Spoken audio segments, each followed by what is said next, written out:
Have you ever poured your entire soul into a relationship, only to have it shattered into a million pieces? I did.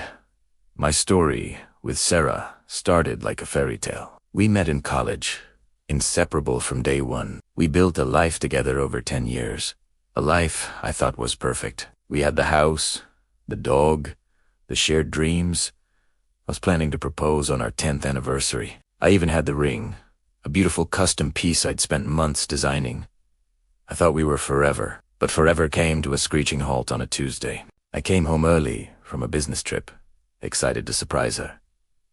The house was quiet, which was strange. Her car was in the driveway. I walked in, calling her name, a bouquet of her favorite lilies in my hand.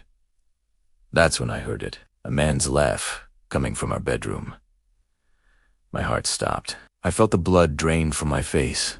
I crept up the stairs, my legs feeling like lead. The bedroom door was slightly ajar. I peeked through the crack, and my world imploded. There she was, with him, my best friend, Mark, the man who was supposed to be my best man. I didn't storm in. I didn't scream. I just backed away, silent as a ghost. The lilies dropped from my hand, scattering on the floor. I drove to a hotel, my mind a blank, roaring static. The betrayal was a physical pain, a knife twisting in my gut. It wasn't just the cheating. It was the two people I trusted most in the world conspiring behind my back. That night, sitting alone in that sterile hotel room, something inside me snapped. The grief turned into a cold, hard resolve. They thought they had broken me. They were wrong. They had just woken something up. This wasn't going to be an ending filled with tears and self-pity. Oh no. This was just the beginning of my revenge. The next morning, I went back to the house. Day wherein the bed was made, as if nothing had happened. But I knew. I started to plan. I wasn't going to be irrational or emotional. This had to be methodical, precise, and completely legal. My revenge wouldn't be about causing physical harm. It would be about dismantling the world they had so carelessly tried to build on the ruins of mine. The first step was financial. Sarah and I had a joint savings account, one we'd been building for our future, for a down payment on a bigger house. I had contributed over 70% of it from my bonuses and side projects. I checked our agreement. It was a joint account with rights of survivorship, but withdrawals didn't need dual signatures. Before she even had her morning coffee, I transferred my 70%, plus a little extra to cover my initial investment, into a new account under my name only. I left her with exactly what she had put in.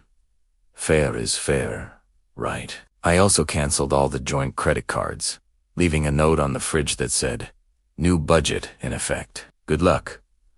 Next on the list was Mark Masokold, best friend. Mark worked at a rival tech company. We often talked about our projects, bouncing ideas off each other. It was a bond of trust.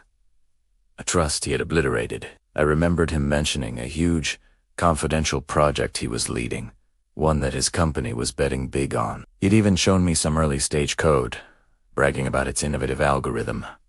It was stupid of him, but his ego always got the best of him. I didn't steal his code. That would be illegal and unethical, even for him. Instead, I used my own knowledge and the general concepts he'd discussed to develop a superior, more efficient version of a similar application for my company. I worked tirelessly, fueled by coffee and a burning desire for justice. I pitched it to my board. They were blown away. We fast-tracked the project and launched it a full month before Mark's company was scheduled to. The fallout was spectacular. Our product dominated the market instantly. Mark's project was dead on arrival, deemed obsolete. Before it even launched, his company's stock plummeted, and a few weeks later, I heard through the grapevine that the entire team, including its leader, Mark, had been let go for the colossal failure. He lost his job, his reputation, and the huge bonus he'd been counting on to start his new life with Sarah. It was a beautiful symphony of professional consequence. I didn't have to lift a finger against him directly. His own arrogance and carelessness were his downfall. I just gave him a little push. Now, for Sarah, the financial hit was just a start. The real centerpiece of my plan involved our house. We co-owned it, but I had made the entire down payment from an inheritance. I contacted my lawyer. We explored our options. Selling would be messy and take too long. Instead, we found a loophole in our co-ownership agreement. I had the right to buy her out at the current market value. So, I made her an offer. A very fair, legally sound offer. But I knew she couldn't afford to refuse it.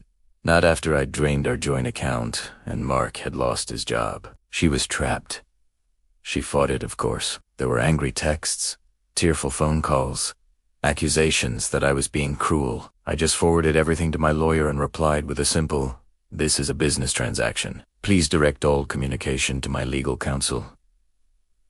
The day she moved out was satisfying. I watched from my car down the street as she and Mark loaded her things into a small rental truck. They looked defeated, stressed, and miserable. All the passion and excitement I'd seen in my bedroom that fateful day was gone, replaced by the grim reality of their choices. They weren't star-crossed lovers anymore. They were just two people who had blown up their lives for a cheap thrill and were now facing the consequences. As the truck pulled away, I drove back to my house.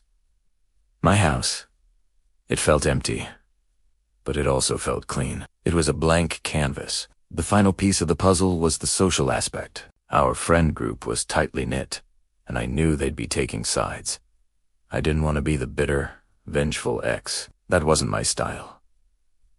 So, I took control of the narrative. I hosted a get-together, a life reset party. As primera, caged italiano. I invited everyone. When they were all there, I stood up and gave a toast. I didn't mention the cheating. I didn't mention Mark.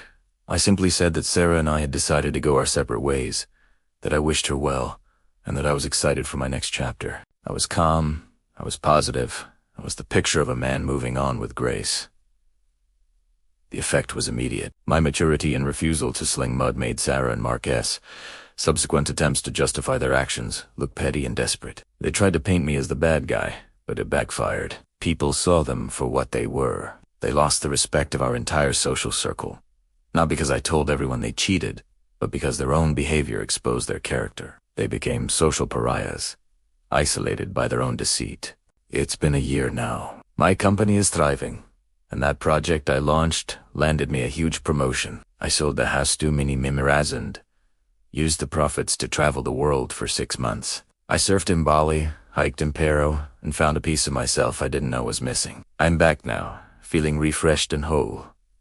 As for Sarah and Mark, I hear they're still together, living in a small apartment across town, struggling financially. Their fairy tale turned into a cautionary tale. They didn't just cheat on me. They cheated themselves out of a good life. My revenge wasn't loud or destructive. It was quiet, calculated, and complete. I didn't destroy them. I just removed my support and let them collapse under the weight of their own actions. Her cheating was the beginning of my pain. But my revenge, that was the beginning of my freedom. And that's a much happier ending. Thanks for listening to my story. If you've ever been through something similar, know that your best revenge is building an even better life. Don't forget to like and subscribe for more stories.